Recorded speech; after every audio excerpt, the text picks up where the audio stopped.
আসসালামু আলাইকুম। হ্যালো বন্ধুরা, কেমন আছেন সবাই? 2026 সালের মার্চ মাসে কানাডাতে অনেকগুলো রুলস এবং লজ চালু হতে যাচ্ছে। সেগুলো নিয়ে আজকে মূলত আমাদের তথ্য সাজানো। ইনসাইড কানাডাতে যারা আছেন তারা এই তথ্যগুলো জেনে উপকৃত হবেন নিঃসন্দেহে। যারা ভবিষ্যতে কানাডাতে আসবেন তারাও তথ্যগুলো জেনে রাখতে পারেন। এই বিষয়গুলো আপনাদেরকেও বেশ কিছু ধারণা দিবে আশা করি। তথ্যগুলো জেনে উপকৃত হবেন সবাই। New Canada laws and rules coming in March 2026। তো পুরো মার্চ মাস জুড়ে অনেকগুলো রুলস কার্যকরী হবে। কোন কোন ক্ষেত্রে কি পরিবর্তন, কি সুবিধা, কি অসুবিধা, কি পেনাল্টি, এই বিষয়গুলো জেনে রাখাটা দরকার। অনেকগুলো সেক্টর নিয়ে আমরা কথা বলবো আজকে ইনশাআল্লাহ। তো শুরুতেই যেটা নিয়ে কথা বলবো, March 2026 brings a wave of new rules and policy changes in Canada that will directly affect millions of Canadians from coast to coast. তো millions of Canadians এটা দিয়ে এফেক্টেড হবেন এই রুলসের অধীনে, সুতরাং জেনে রাখাটা খুবই জরুরি। নাম্বার ওয়ান যে বিষয়টি কথা বলবো, $10 cap on bank NSF fees takes effect March 12। তো 12ই মার্চ থেকে একটা রুলস কার্যকরী হতে যাচ্ছে, যেটা আপনাদের জন্য খুবই একটা গুড নিউজ। সেটা হলো যে ইউজুয়ালি দেখা গেল যে আপনার ব্যাংক অ্যাকাউন্ট আছে, আপনি কোনো একটা পেমেন্টের জন্য চেক ইস্যু করেছেন, সেই চেক ইস্যু করার যে অ্যামাউন্ট, সেই অ্যামাউন্টটা আপনার ব্যাংক অ্যাকাউন্টে নাই, কোনো কারণে দেখা গেল যে কম্পারেটিভলি একটু কম আছে, ব্যাংকে চেকটা বাউন্স করলো, তখন কানাডাতে যেটা হতো যে এখানে একটা বড় একটা পেনাল্টি ধরা হতো। সেই পেনাল্টিকে কমিয়ে এখানে মাত্র $10 করা হয়েছে এবং 2 দিনে মাত্র একবার পেনাল্টি করা যাবে। আগে এটা বহুবার করা যেত। তো এটা আপনাদেরকে একটা সেফটি দিবে। One of the most impactful changes arrives on March 12, 2026 when federal government caps non-sufficient fund fees. NSF মানে হচ্ছে নন সাফিসিয়েন্ট ফান্ড। তো দেখা গেলো কোনো না কোনো কারণে ফান্ড কমে যেতে পারে। আপনি একজনকে চেক দিয়েছেন $100, আপনার হয়তো অ্যাকাউন্টে ছিল $110। তো অন্য কোনো একটা ব্যক্তি বা অন্য কোনো কারণে ব্যাংক চার্জ হয়তো $11 কেটে নিয়েছে, তাহলে আছে কত, $99। তো আপনি চেক দিয়েছেন $100। তো তো আপনি আপনার চেকটা ডিসঅনার হলো, তাহলে আপনাকে আগে $45 থেকে $48 এখানে ফি দিতে হতো, পেনাল্টি দিতে হতো, সেটাই এখানে কমানো হয়েছে। এই $48 পেনাল্টিটা $10 চলে আসছে। এবং এটা আগে কিন্তু যতবার হবে আপনার ততবারই ডিসঅনার যতবার হবে ততবার মাল্টিপল ফিস পসিবল ছিল। সেটা এখানে বলা হচ্ছে যে দুইটা বিজনেস ডেতে মাত্র একবার এখানে তারা ফিটা নিবে $10 নিচে, $10। তো স্মল ওভারড্রাফটের ক্ষেত্রে ফুল ফি চার্জ হতো আগে, এখন এটা $10 no fee if under $10 short. তো $10 শর্ট হলে সেটা এখানে কোনো ফি নেওয়া হবে না। অ্যাকাউন্ট টাইপস কভার্ড, আগে কোনো বিষয় ছিল না, পার্সোনাল এবং জয়েন্ট অ্যাকাউন্টস কভার হবে। তো এটা হচ্ছে সবচেয়ে গুরুত্বপূর্ণ তথ্য। কানাডাতে যারা আছেন সবার ব্যাংক অ্যাকাউন্ট আছে, ব্যাংক লেনদেনের বিষয় আছে, একটা পেনাল্টির বিষয় ছিল, সেটা আপনারা বুঝতে পারলেন। আর কিছু আনুষঙ্গিক তথ্য এখানে দেওয়া আছে, আপনারা চাইলে দেখে নিতে পারেন। তো এখানে কানাডা গভর্নমেন্ট এস্টিমেট করে দেখছে যে তারা $619 মিলিয়ন সেভ করতে পারবে কানাডিয়ানদের প্রথম বছরেই এই সুবিধাটা দেওয়ার কারণে।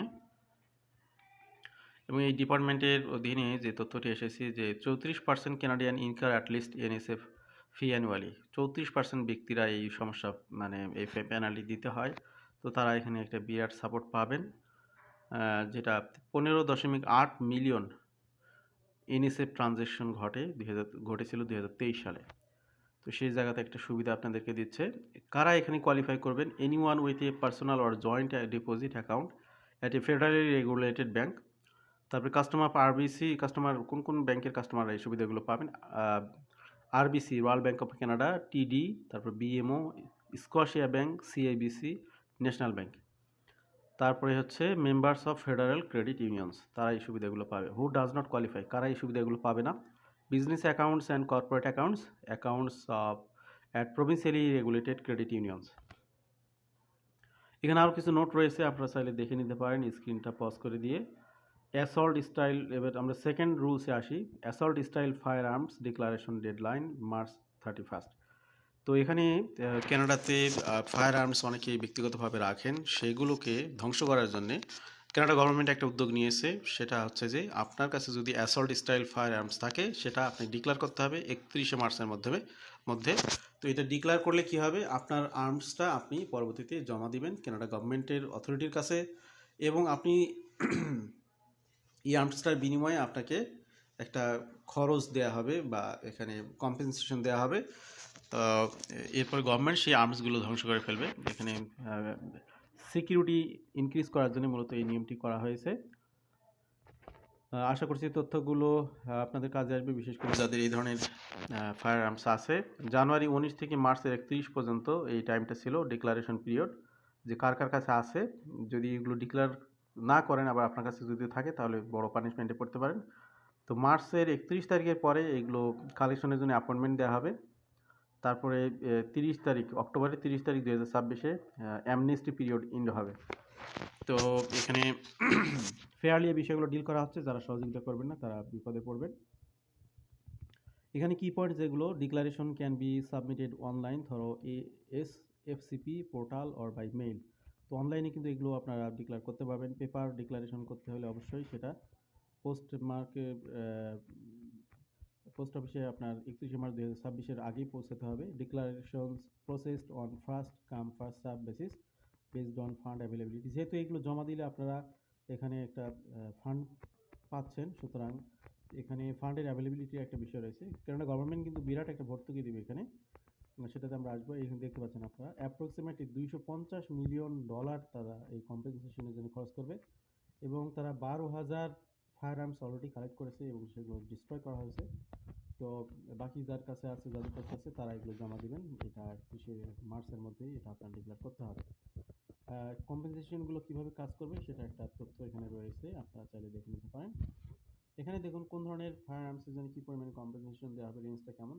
ER-15 প্যাটার্ন রাইফেলস $1,000 থেকে $2,500। আদার প্রহিবিটেড সেমি অটোমেটিক্স $500 থেকে $3,000। আপার রিসিভার্স এখানে varies by condition, M16, AR-10, AR-15, M4। Critical warnings, while compensation is voluntary, compliance with the law is not. তো এখানে গভর্নমেন্টের পক্ষ থেকে যে কম্পেনসেশন দেওয়া হবে এটা ফিক্সড না, এটা সিচুয়েশন ভেদে আপনাদেরকে দেওয়া হবে। তো এটা নিয়ে কেউ লফুলি কোনো আইনগত লড়াইয়ের সুযোগ নেই, যে কাউকে বেশি দিল কম দিল এগুলো নিয়ে কোনো ল রিলেটেড কিছু করার সুযোগ নেই। Eligible fire arms include those prohibited in, এখানে দেখতে পাচ্ছেন আপনারা একটা তথ্য দেওয়া হয়েছে। For most Canadians resident previously restricted firearms registered with the Canadian Firearms Program will appear automatically in the online portal. কুইবেকের বিষয়ে কিছু তথ্য দেওয়া আছে, এটি দেখে নিন। প্রভিন্সিয়াল চ্যালেঞ্জের বিষয়ে কিছু বিষয় এখানে বলা আছে, এটা আমরা স্কিপ করতেছি। এখানে আরেকটা পরিবর্তন আসতেছে, 1 মার্চ থেকে এটা কার্যকরী হয়েছে। New language and indigenous law requirements for foreign lawyers. Out of কানাডাতে যারা লয়ার হিসেবে কাজ করেছেন, তারা যদি কানাডাতে এসে ল প্র্যাকটিস করতে চান তাদের জন্য 1 মার্চ থেকে নতুন নিয়ম চালু করেছে। Internationally trend lawyers seeking two practice in Canada face 2 new requirement through the national committee of accreditation. Language requirement লাগবে, এখানে আপনারা একটা ল্যাঙ্গুয়েজ টেস্ট দিতে হবে, সেটা হতে পারে ইংলিশ, হতে পারে ফ্রেঞ্চ। তারপরে indigenous law competency, must demonstrate foundational knowledge of indigenous law and peoples. All applicants to the NCA must now complete language competency screening test in either English or French before their qualification are assessed. The cost is included in assessment fee, and access is provided directly through the NCA portal. তো indigenous ল কম্পিটিশনে আরও কিছু তথ্য আছে, আপনারা চাইলে দেখে নিতে পারেন। এবার আসি আমরা কানাডাতে, এবার 9 মার্চ থেকে CRA simple file options open করা হচ্ছে।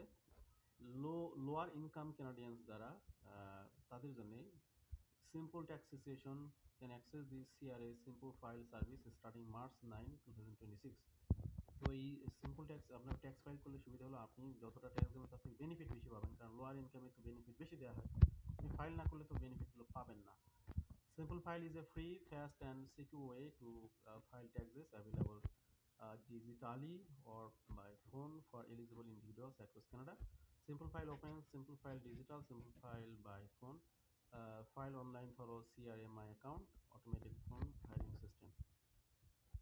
তো এটা কারা কারা করবেন, লোয়ার ইনকাম ইন্ডিভিজুয়াল যারা তারা, simple tax situation, no self employed income, rental income or capital gains. check my CRA account or watch for mail invitation in early March. Tax slip and information return deadlines. Tax related আর কিছু বিষয় এখানে রয়েছে।